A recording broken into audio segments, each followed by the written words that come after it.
Oi, eu sou Tiago Melo, coordenador pedagógico na primeira infância, e esse é o canal Parada Pedagógica.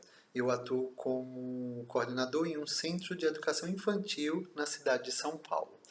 Esse canal nasce do desejo de me comunicar com as educadoras e educadores interessados nas concepções de criança e infância. Nasce com o intuito de compartilhar momentos formativos e com o desejo de relacionar teoria e prática para que possamos refletir sobre o nosso fazer diário com os bebês e as crianças. Os assuntos aqui são disparadores de interesse, são sementes lançadas com o desejo que virem floresta entre nós. E hoje eu faço um convite para que de dentro dos nossos espaços domésticos a gente converse sobre os espaços não domésticos que cuidam e educam os bebês e as crianças pequenas. No vídeo anterior, nós falamos sobre os tempos na educação infantil. E hoje o convite é para que a gente possa percorrer conversando os espaços na educação infantil. As diretrizes curriculares nacionais da educação infantil de 2010, das poucas vezes que cita os espaços, aponta intenções muito importantes. Ela vai dizer que para a efetivação de seus objetivos, as propostas pedagógicas das instituições de educação infantil deverão prever condições para o trabalho coletivo e para a organização de materiais, espaços e tempos. Ela vai falar dos espaços que precisam promover o movimento amplo dos bebês e das crianças. Vai trazer a questão da acessibilidade desses espaços para as crianças com deficiência, transtornos globais do desenvolvimento, das altas habilidades e superdotação, e vai falar sobre a valorização nesses espaços do respeito e da interação das crianças com as histórias e as culturas africanas, afro-brasileiras, ou seja, vai abrir um mundo de possibilidade em relação aos espaços. E nesses espaços a gente precisa pensar que ele deve considerar a integralidade desses bebês e dessas crianças, que eles precisam favorecer as múltiplas linguagens, que deve ser inclusive lugar esses espaços para a expressão e construção de narrativas, e que os bebês e as crianças soltem as suas imaginações. O currículo integrador da infância paulistana diz que as rotinas devem ser planejadas em espaços organizados, com ambientes diferenciados, considerando a concepção de criança e infâncias. Presente na orientação 1 de 2013, avaliação na educação infantil, aprimorando os olhares. Então a gente corre, vai lá na orientação normativa 1 de 2013 para lembrar quais são essas concepções. A orientação normativa vai dizer que é uma concepção que considere a criança em sua integralidade, em suas especificidades como sujeitos potentes, socialmente competentes, com direito à voz e à participação nas escolhas, como pessoa que consegue criar e recriar, que são considerados, portanto, parte da organização desses espaços e que participam dessa organização, para que possam levantar hipóteses. Uma das palavras mais potentes dos documentos é os espaços que permitam que os bebês e as crianças criem hipóteses, ou seja, que eles consigam descobrir o mundo. E aqui a gente lembra que os espaços têm uma relação muito íntima com ambientes.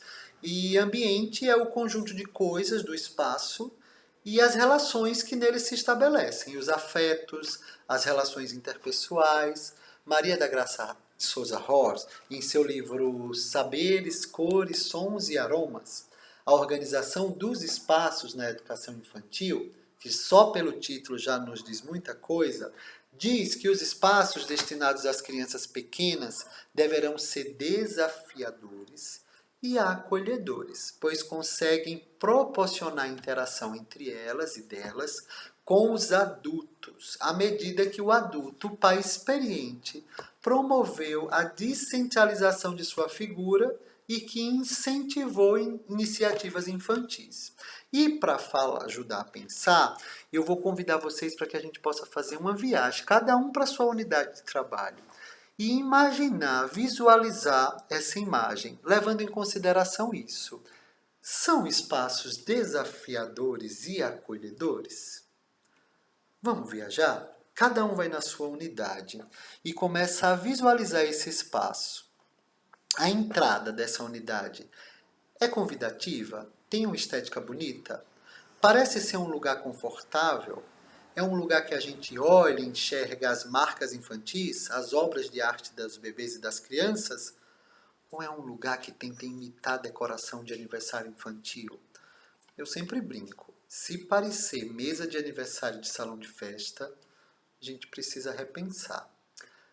Agora, dessa entrada, vamos até a sala de referência que você trabalha? Vamos lá? Mas para ir lá, a gente vai passar pelos corredores, pelos espaços abertos. Como é esse chão? Como são essas paredes, esse teto? É um espaço que parece hospital de tão limpinho? Ou parece escola abandonada, prisão, com grades na secretaria, portas fechadas, cadeados? É um espaço que as paredes são vivas, com as marcas das crianças, com plantas. Tem cheiro esse lugar? Quais são os cheirinhos que aparecem lá? Tem aromas? São pequenas ilhas de aprendizados ou é caminho que não promove a autonomia da criança, a curiosidade? É um caminho para não desviar a atenção da criança que estão andando em fila? Vamos chegar lá na sala de referência que você trabalha e tenta lembrar. Ela mostra desenhos estereotipados de meninas de lacinho e meninos segurando a bola, ou tem as representações da multiplicidade étnica que convive entre nós? Tem as próprias imagens das crianças e dos bebês que você trabalha com eles? Tem cores harmônicas que as crianças participaram do preenchimento dessa aquarela? Ou as paredes são pintadas com cores fortes, pintadas intocáveis, até a próxima verba de pintura? Tem espaço para livros acessíveis nesse caminho e nessa sala, que convidem para que sejam lidos, consumidos, apreciados? Ou estão trancados nos armários? O armário, falando disso, da gente, dos educadores e das educadoras, tem material caindo por todos os lados ou é organizado, esteticamente bonito? É bebê que são atendidos nesses espaços? Esses bebês têm espaço para que estejam de barriga para cima, sem que os outros passem por cima?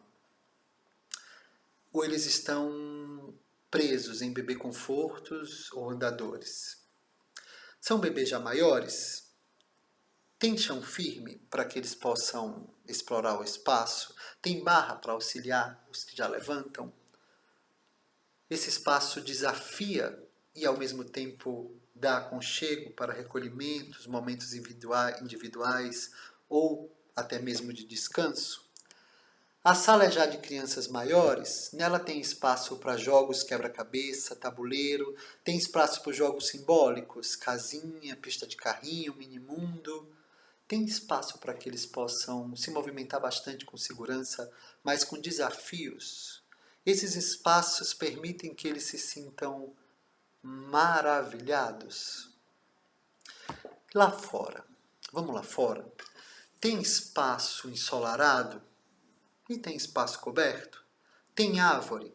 A iluminação favorece as pesquisas das crianças. Os espaços permitem que as crianças escolham onde e como brincar.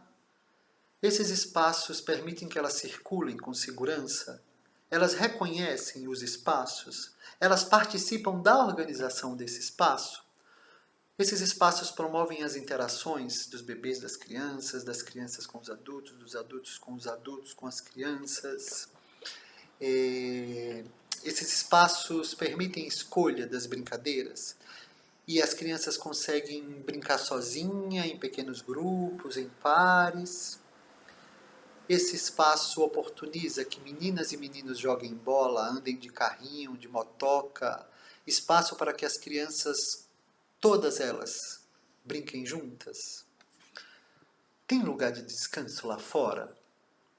Tem terra? Água para brincar? Tem água para beber? Onde acontece a higiene das crianças? Tem cheirinho de lugar limpo?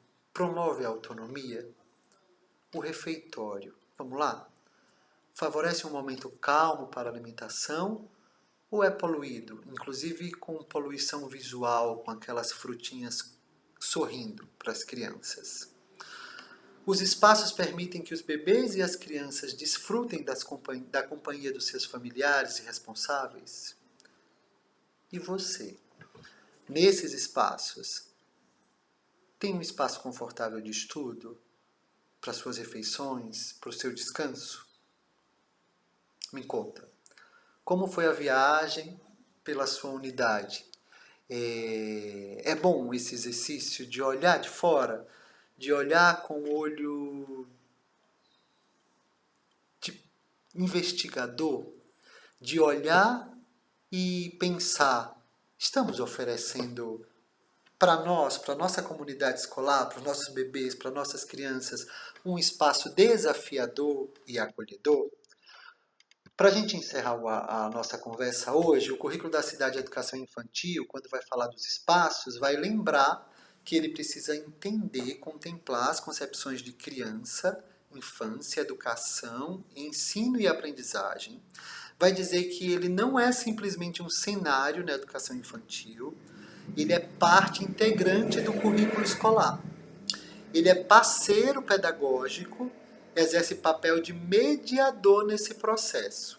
Esse espaço deve refletir as culturas, as vivências e as necessidades das crianças e dos adultos. Ou seja, é um espaço que é, portanto, currículo. A organização dos espaços é currículo e deve contemplar o atendimento e contemplar as características de cada faixa etária. Espero que a gente tenha feito uma boa viagem nos nossos espaços. Espero que vocês tenham curtido. Se gostou, recomenda para aquela amiga, para aquele amigo. Se não se inscreveu no canal, dá tempo, é só clicar lá. E eu espero que em breve a gente se encontre para a gente falar de mais coisas, tá bom? Pelo andar da carruagem, imagino que a gente vai falar sobre as materialidades e logo depois sobre as interações. Um grande abraço e a gente se vê.